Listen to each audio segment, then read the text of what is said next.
हर हर महादेव, शिव शिव शंभू। जय भोलेनाथ की, जय पार्वती जी की। सोमवार व्रत कथा। एक नगर में बहुत धनवान साहूकार रहता था। उसके घर में धन की कमी नहीं थी, परंतु वह बहुत दुखी था क्योंकि उसके कोई पुत्र नहीं था। वह इसी चिंता में दिन रात दुखी रहता था।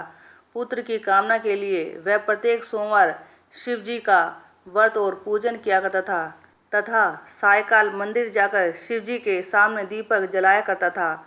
उसके इस भक्ति भाव को देखकर एक समय माता पार्वती जी ने शिव जी महाराज से कहा, हे नाथ, यह साहूकार आपका अनन्य भक्त है, सदैव आपका व्रत और पूजन बड़ी श्रद्धा से करता है। आपको इसकी मनोकामना पूर्ण करनी चाहिए।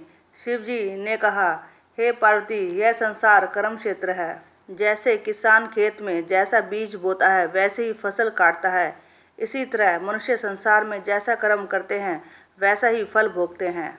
माता पार्वती ने अत्यंत आग्रह से कहा, हे प्रभु, यह आपका अनन्य भक्त है और अगर इसको किसी प्रकार का दुख है तो उसे आपको अवश्य दूर करना चाहिए।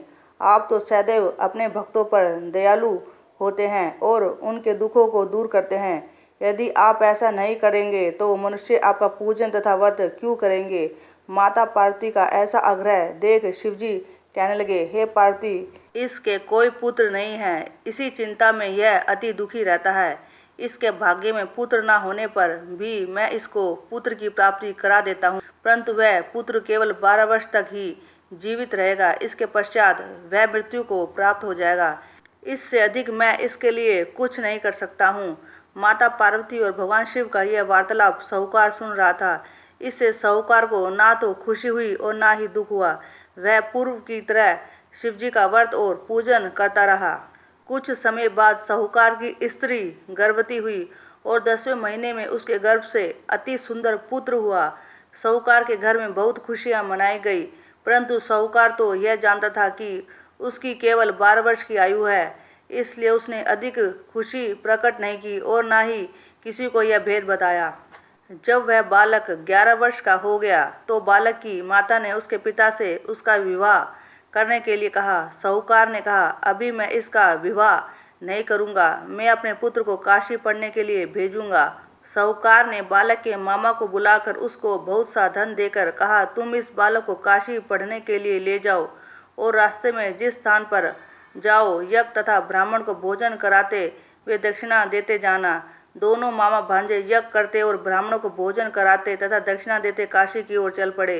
रास्ते में उनको एक राज्य पड़ा। उस राज्य के राजा की कन्या का विवाह था, परंतु जो राजकुमार विवाह करने के लिए आया था वह एक आंख से अंधा था।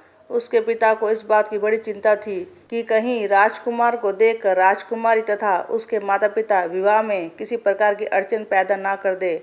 जब उसने अति सुंदर सेठ के लड़के को देखा तो मन में विचार किया कि क्यों ना द्वाराचार के समय इस लड़के से वर का काम चलाया जाए। ऐसा मन में विचार कर राजकुमार के पिता ने उस लड़के और उसके मामा से बात की। वे राजी हो गए। फिर उस साहूकार के लड़के को वर के कपड़े पहनाकर तथा घोड़ी पर बिठाकर कन्या के द्वार पर ले गए। सभी कार्य खुशी से पूर्ण हो गए।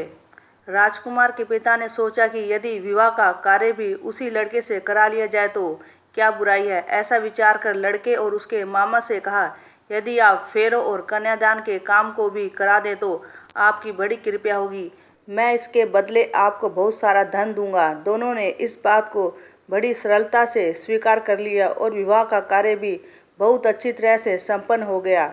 सेठ का पुत्र जिस समय जाने लगा तो उसने राजकुमार की चूंदड़ी के पल्ले पर लिख दिया कि तेरा विवाह मेरे साथ हुआ, परंतु जिस राजकुमार के साथ तुमको भेजेंगे वह एक आंख से अंधा है। मैं काशी पढ़ने जा रहा हूँ। सेठ के लड़के के जाने के पश्चात राजकुमारी ने जब अपनी चूंदड़ी पर ऐसा लिखा हुआ पाया तो उसने अंधे राजकुमार के साथ जाने से मना कर दिया। उसने अपने माता पिता को सारी बात बता दी और कहा कि यह मेरा पति नहीं है, मेरा विवाह इसके साथ नहीं हुआ है। जिसके साथ मेरा विवाह हुआ है वह तो काशी पढ़ने गया है। राजकुमारी के माता पिता ने अपनी कन्या को विदा नहीं किया और बारात वापस चली गई। उधर सेठ का लड़का और उसका मामा काशी पहुंच गए। वहां जाकर उन्होंने यज्ञ कराना और लड़के ने पढ़ना शुरू किया। जिस दिन लड़के की आयु 12 वर्ष की हुई उस दिन उन्होंने यज्ञ आरंभ कर रखा था। लड़के ने अपने मामा से कहा, मामा जी आज मेरी तबीयत कुछ ठीक नहीं है। मामा ने कहा, अंदर जाकर सो जाओ। लड़का अंदर जाकर सो गया और थोड़ी देर में उसके प्राण निकल गए। जब उसके मामा ने आकर देखा कि उसका भांजा मृत पड़ा है तो उसको बड़ा दुख हुआ। उसने सोचा कि अगर मैं भी रोना पीटना मचा दूंगा तो यज्ञ का कार्य अधूरा रह जाएगा। अतः उसने जल्दी से यज्ञ का कार्य समाप्त कर ब्राह्मणों के जाने के बाद रोना पीटना शुरू कर दिया। संयोगवश उसी समय शिव पार्वती उधर से जा रहे थे।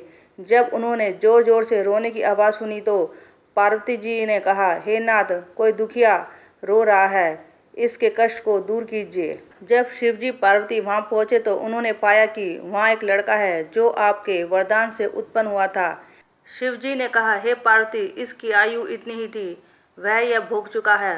पार्वती जी ने कहा, हे नाथ, इस बालक को और आयु दो, नहीं तो इसके माता पिता तड़प तड़प कर मर जाएंगे। माता पार्वती के बार बार आग्रह करने पर शिवजी ने उसको जीवन का वरदान दिया। शिवजी की कृपा से वह बालक जीवित हो गया। शिवजी और पार्वती कैलाश पर्वत पर चले गए। शिक्षा पूर्ण होने पर वह लड़का और उसके मामा उसी प्रकार यज्ञ करते, ब्राह्मणों को भोजन कराते तथा दक्षिणा देते अपने घर की ओर चल पड़े। रास्ते में उसी राज्य में आए जहाँ उस लड़के का वहाँ की राजकुमारी से विवाह हुआ था। वहाँ जाकर उन्होंने यज्ञ आरंभ कर दिया। उस लड़के के ससुर वहाँ के राजा ने उसको पहचान लिया और महल ले आए और उसकी बहुत आवभगत की। बहुत से दास दासियों सहित आदरपूर्वक अपनी राजकुमारी और जमाई को विदा किया। वहाँ से विदा होकर सेठ का लड़का अपने मामा वे अपनी पत्नी सहित उसी तरह यज्ञ कराते हुए, ब्राह्मणों को भोजन कराते हुए, दक्षिणा देते हुए अपने घर की ओर गए। घर जाकर लड़के ने अपने माता पिता को सारी बात बताई। इससे वे बहुत खुश हुए।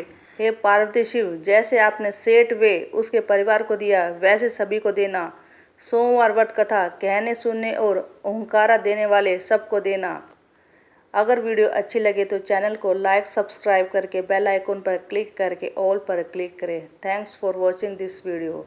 जय पार्वती शिव की। हर हर महादेव।